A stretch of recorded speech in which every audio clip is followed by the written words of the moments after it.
politician is someone who tells the American people what he or she thinks they want to hear. A leader is someone who tells the people what they need to hear. There you go, trying to lead.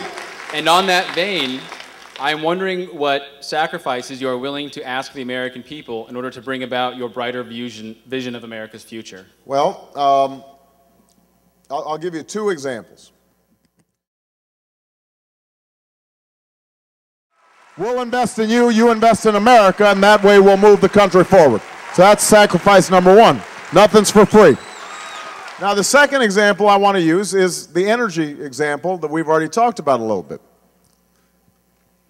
If we're going to get serious and cap the emission of greenhouse gases that are causing global warming,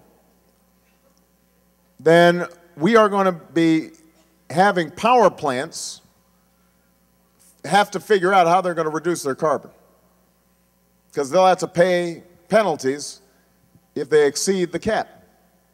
And that means that they're going to have to change how their power plants operate. And that means, in turn, that they'll have to make investments that they will try to pass on to consumers and could result in higher electricity prices. Now, over the long term, what happens is that technology catches up and those electricity prices go down.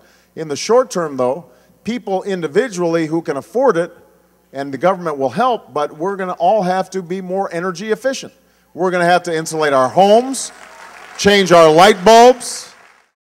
The same is true when it comes to the transportation sector.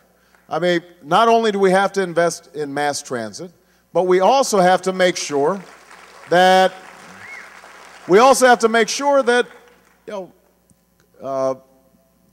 that people are making good decisions about cars, and they're free to people are free to buy a Suburban if you want that gets 8 miles a gallon, but we can't subsidize to make sure that you are able to fill up your Suburban tank at a really cheap rate, because that's not the trajectory of oil prices worldwide.